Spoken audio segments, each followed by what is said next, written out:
these patterns have in common? We have a family, we have a youth gang, a flock of birds, a juvenile justice system, and youth in India. What do those have in common? Well, it is incredibly complex and incredibly simple. They are simple rules and systemic patterns.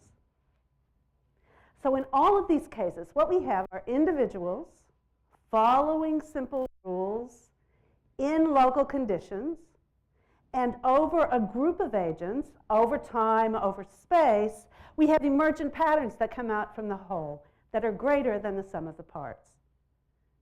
Rules, conditions, patterns. Now this flock of birds, I love the description that Updike gives. It's a scarf of birds. Comes because each of the birds knows the rules, knows its local place, and does exactly what it's supposed to do. Now, scholars disagree about whether or not human beings follow simple rules, because we have free will, you know. But we believe that it's helpful to think of human beings having simple rules, so that if we think about this flock of birds, the rules that a computer simulation model would use to represent these birds, the first rule is fly toward the center, match the speed of your neighbor, and don't bump into anybody. Now, these are also the rules they use to simulate traffic on a highway, by the way. But if you all stood up right now and followed these rules, you would flock like birds. And in that orderly, disorderly path, you'd end up getting somewhere together. Now, what if we think about peace as such a pattern? Individuals following simple rules under local conditions.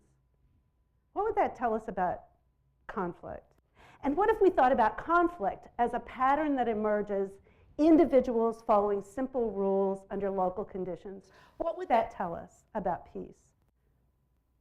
Well, I think that it would help us know why our interventions work so often, and when they work, why they don't work. So what I'd like to do is just to share some examples of simple rules with you. First one is about a gang, a street gang. Now, we were invited to do a research project with the juvenile justice system in Tennessee, and the question was, why do these young men join these communities of violence and crime? And so we looked for simple rules, and these were the ones we found. Control or be controlled. Protect your brothers. Defend your territory. Sound like interesting rules? What shocked us when we started to write our paper was we realized these are the same rules that cover performance in civil society. Think of a union. Think of a corporation. A faith community. They're following these same rules. So why is it that we get such aberrant behavior out of these rules in a street gang? Well, what we realized that it is what complexity folks call initial conditions. And anthropologists call it culture. Some systems groups call it context. It's about the conditions that exist in which the rules play themselves out. Same set of rules, different set of conditions, different set of emerging patterns. So if you want to use the simple rules to shift the way that an emergent pattern works, one of the things you can do is change the conditions. But that doesn't surprise peacemakers, because you understand that much of what you do in your interventions is to shift conditions.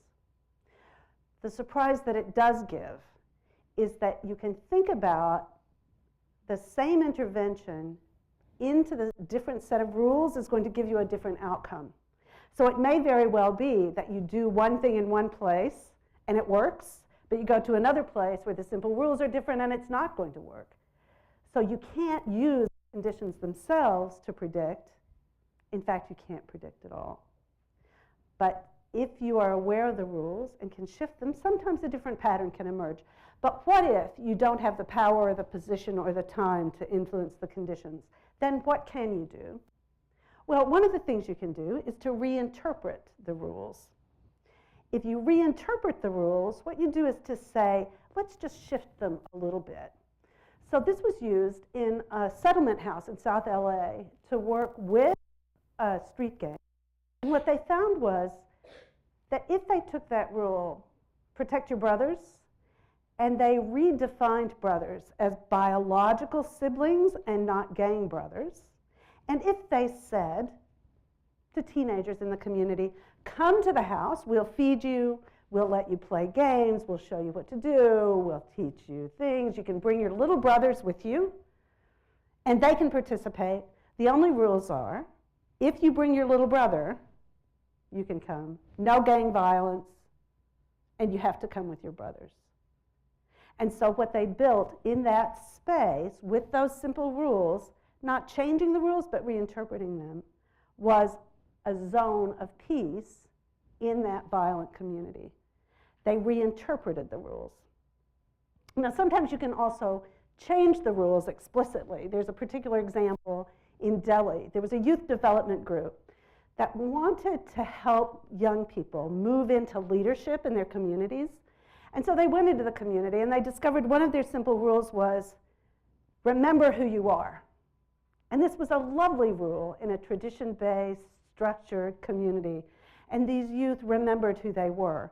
But they realized that that rule was not so helpful for youth who needed to go into leadership and be innovative in a social and cultural sense. And so they shifted the rule very slightly and said, discover who you are. Not remember who you are, discover who you are.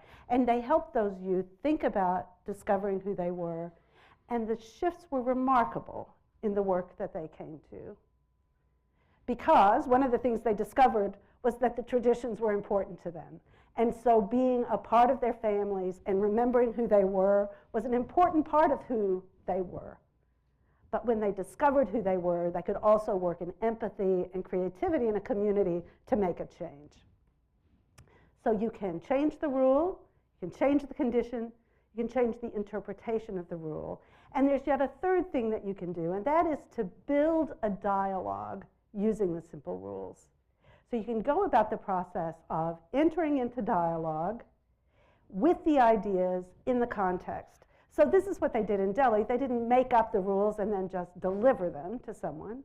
They brought the youth together to discuss what are the rules that drive their decisions, what are the patterns that they see, and what are the behaviors that mediate. So this is the important thing about the simple rules. They give you a link between individual behaviors and systemic patterns, or a link between a systemic pattern and an individual behavior.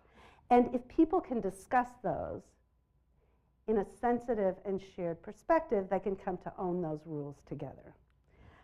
So there's one more project that we're working on currently, and it is with corruption in courts in a sub-Saharan nation. Now, nobody disagrees that corruption is a pattern, right? The question is, what do you do about it? No one knows what to do about massive corruption. So what our job we've been given is to see if we can figure out what are the rules, the simple rules, that drive corruption in the courts so that we can begin to see what might happen. So after 200 interviews, these are the rules that we've seen. Fend for your own, no matter what. Acquiesce to power. Punish deviation and expect to be punished. Take as much as you can, as soon as you can, and uphold the formalities of the law. Now, if you think about these rules, you can imagine how they would have been success criteria in decades of civil war. You know how these rules would have emerged, right? But you can also see the ways that they would be the roots of corruption. What was survival is now corruption. So what would you do to shift these rules? Would you change the conditions by reorganizing the courts? Would you shift the interpretation of the rules by looking at this relationship between the formality and the substance of the law? Would you change the rule just a little bit to make it acknowledge but not acquiesce to power? What would you do? Would you take these rules into the community and ask people if this creates for them the experience, the behaviors, and the patterns they want, or can they choose something else? What would you do to make this shift? Would you, as we say, think about the patterns, think about the perspectives, think about the paths that you might take to influence those simple rules? Thank you.